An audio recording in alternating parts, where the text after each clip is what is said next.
Hi, I'm Melody. And I'm Candi. And you're listening to Quirks, Bumps, and Bruises. Thanks so much for joining us on this episode of Quirks, Bumps, and Bruises. And Candi, you and I love Southern gospel music. And through the years, we've been together 17 years. Long time. How many concerts and events of Southern gospel do you think you and I have attended? Honestly, I couldn't count because there was a period when we first started the morning show that we were gone somewhere every weekend, sometimes twice in a weekend. Sometimes thrice. Yes. There were a few weekends we did like Friday, Saturday, Sunday. Yeah. We were younger then, can I just say? We were a lot younger then. And I remember one time in particular that we were doing like a signature sound tour and we followed them that whole weekend. I think one was in like Waynesboro, Virginia, and one was it in Lynchburg? It was the Virginia area. I can't quite remember where. So we went to see them one night, and then the very next night we had to be somewhere else. So yeah, we were just moving and shaking. I don't know how we did it. I know we did the same thing with Michael English. Yes. We traveled around with him for a while. And then let's just talk about the National Quartet Convention. Oh, my gracious. And Singing in the Sun.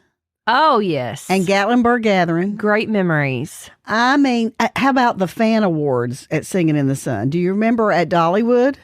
Yes. And I remember, this is the funniest moment because Melody and I just did whatever we were supposed to do. Whatever we were told to do, that's what we did. So we showed up and they were like, do this, do that. We did it. So somehow, Melody and I got to where we were walking down the red carpet. Like they actually had a red carpet for the Singing Youth Fan Awards for the artists who are in the awards. And here come Melody and I. Well, they told us we want y'all to walk down the carpet. But now, preface that by saying, Candi, we had no clue about that. We did not even want to do that. No, but we had our cute little outfits on and ready to go. Except for the fact that I had forgot to change my shoes over because they grabbed us so quickly that I had a nice pair of black heels. And while we were in Dollywood walking to that event, I had put on some black Crocs. Well, I had put on sandals. And you had on your sandals. Because this is a very more nice formal event. So we were really dressed to the nines, right? Oh, yeah. But we knew we had to walk from the parking lot to all that area. We ain't doing that in heels. No. So Candi had on Crocs, and I think I had on just a pair of sandals with this very nice dress. And they literally pushed us onto this red carpet. And we're looking at everybody. And I remember that the only thing I could think was, I am fine. I am walking a red carpet. And all these people... And I got Crocs on. Now, there's people lined up on each Southern side gospel of this fans. red carpet. Yes. Who had no idea who we were. No, and we're just waving like we're queens. Really? And we are in sandals and Crocs. That is, I hadn't thought about that fun memory. Thank you for bringing that back You're up. welcome. I remember Scotty Emmons was just laughing his head off at us. Yes. Yeah, so we have had a lot of fun times at Southern Gospel events. Yeah. Well, there's nothing quite like, Candi, and I think you will agree, a Southern Gospel event. If you like to people watch...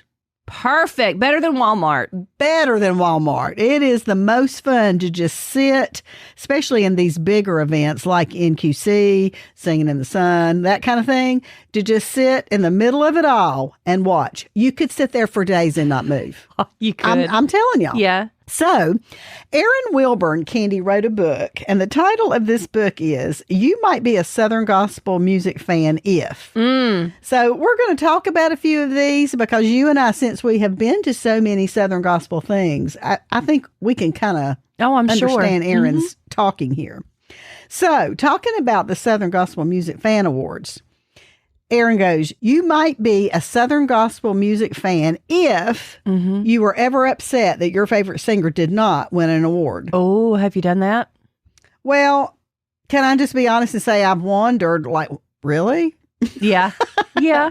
Okay. You might be a Southern gospel music fan if you ever got mad at a singer for talking too much on stage and not singing enough. All right. I've been around some folks during a concert that have felt that way. And I can't blame them. They buy a ticket to hear their music. Not what you got to talk about. They really don't want to know what you had for dinner. No. Right. Sing. You might be a Southern gospel music fan if you've ever quit a job because they wouldn't give you vacation time during National Quartet Convention Week. Oh, I've never known anybody that's done that. I would love to. You would have. Oh, absolutely. Thankfully, I work at Joy FM. I didn't have to. So what about this one? You might be a Southern gospel music fan if you've ever told 2 or more artists on the same night, I came here just to hear you. That's hilarious. And you might be a Southern gospel music fan if you send more Christmas cards to Southern gospel singers than you do your own family members. I know a few of y'all. Mm-hmm.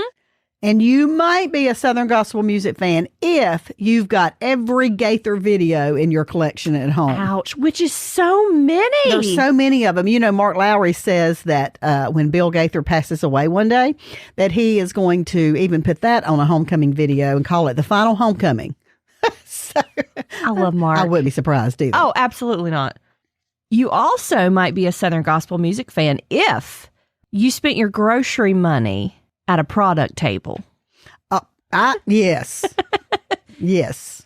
Only, Candi, you and I at these bigger events where they have the booth setups, you know, where they sell different things. Oh, yeah. You and I may or may not have bought earrings with our grocery money. I refuse to agree with you about that. You might be a Southern gospel music fan if you've ever been mad at your pastor because he wouldn't have your favorite gospel singers at your church. Mm-hmm. Oh, yeah. That's probably caused a little bit of church conflict. You also might be a Southern gospel fan if you have more videos of gospel singers than you do of your family. I can see it happening. Have you ever wished the person in front of you would sit down during the concert? Well, now, I've done that.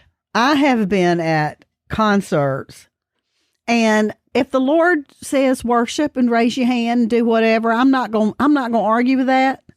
But it is a little annoying if out of a group of maybe 1,000 people sitting there, if you're the only one standing. Yeah. And the person behind you cannot see one thing. That's right. Yeah. And they've paid for that ticket just as much as you have. Yes. Yeah, I agree with that.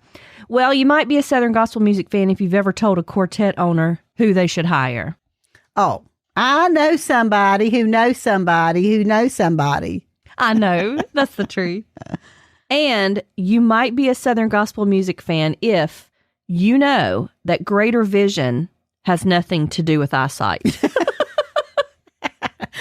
Absolutely. That's hilarious. You know, Candi, I think about all the memories that you and I have had at these events. And one of the things that I think about is you and I in the early days and the way we dressed compared to the way we dress now. What are you trying to say? Well, You don't have to say it. I know. Candi and I used to dress to the nines. I mean, high heels. Y'all, fake eyelashes. Fake fingernails. Fake fingernails. We were part of the problem. I know we were. But we looked good while we were doing it. And we would go to these places like Freedom Hall that had, you know, it's a major arena. And we'd walk up to the top because it would be so packed in there that to get a seat, we would sometimes walk all the way up to the top in those high heels. Yes, I know. That's why I've had to have 2 knee surgeries. I think honestly, it makes me very uncomfortable to even think about that. If I had to do that again, well, I couldn't do it again. We'll just say that. And I wouldn't do it again oh my goodness, no. And I think about, do you remember this? A little trivia. What food item, Candi, at the National Quartet Convention did I absolutely love? The Bavarian nuts. Nope. No. Wait. Not that. It's popcorn, but it's like the sweet caramel. It's caramel corn? Caramel corn. That was it, right? And it always would just smell so good, and I'd always have to get it. What was your favorite food there? You used to get something a lot, but I can't. Honey, I ate it all. That's back when I could lose weight. Because we were walking up and down those steps. And do you remember that because we were with Joy FM and kind of sometimes a major part of these events, you and I got to go to like the entrance where Yes. we got to just hang out with the artist That all the was time. fun. And then we could also sit around the stage, like where the artists were supposed to be. Those were the good days, girl. I know. It like we was somebody. I know. And we really aren't. Now but- we sitting over here wearing tennis shoes with our Sunday dresses. And they don't want us anywhere in sight. We do. I guess we do an injustice to the name of Southern Gospel now because we have on our tennis shoes. Bless.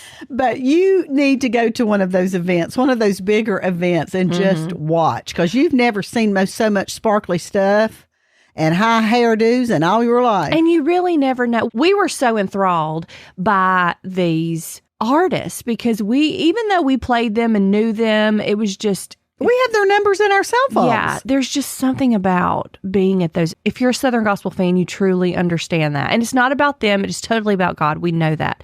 But there is just something about that. I will say that, Kenny, we've been together again 17 years. Yeah. And those were some of the most fun times I think I have ever had Same in for my me. life were at those events. I agree with you. And I mean, they were exhausting events because we were working, right? Yeah, we wake up at 6 o'clock, do a morning show with some of the artists, Yes, and then be up at 11 o'clock going to eat dinner after. Yes. And then back up again. In 4 hours, we were back up. Yeah, I don't know how we did it. I don't think I could do that now. Oh, I know I couldn't. I don't think I want to do that now. Do you remember walking through Freedom Hall and we had to get into an elevator to go somewhere and David Jeremiah walks onto the elevator? Yes. The David Jeremiah. Yes, you and I are on an elevator with him, and he is a big presence. Like, he's very tall. You know who he is immediately. Oh, he cannot. You know who David Jeremiah is. And so there we were on the elevator with Dr. David Jeremiah. I don't even remember what we said. Well, I'm like, you and I just give each other the eyes because, Yeah. like, obviously we know who this man is. And he's very nice, but he has like a almost stern presence about him. You can tell he's always thinking Oh, yeah. and like contemplating. Do you remember through that, though, we found out he listened to Joy FM? He loves Joy FM. I think he still listens to Joy Yeah. FM. That's really awesome. And, he has the artist sometimes at his church and come and sing and that kind of thing. The same thing happened elevator-wise. You and I were standing waiting on an elevator, and the elevator opened, and there stood Michael English. You That's remember right, That? yes. That was at Singing in the Sun. who is also a very big presence. Very big, real tall. So it's just so many fun memories that I know that you're going to want to try. If you can, in your lifetime, go to one of those bigger Southern gospel music events. And it's like a trip, too. I mean, you can make it a vacation as well. Oh, yeah. But good memories. And Candi, give us one more. You might be a Southern gospel music fan if you have put over 100,000 miles on your car by just going to concerts. Only 100,000? Thanks for listening to the Quirks, Bumps, and Bruises podcast with Candi and Melody. If you enjoyed the show, please take a moment to subscribe, rate, and share the podcast. You can learn more at joyfm.org. Try Peas and Carrots podcast for more encouragement. Brian and Kayla share life from their piece of the vegetable patch. Expect a laugh, find common ground, and hear stories you can't wait to share. It's a podcast about doing life together, growing in Christ together, and learning to laugh no matter what comes your way. Search Peas and Carrots podcast wherever you listen to podcasts today.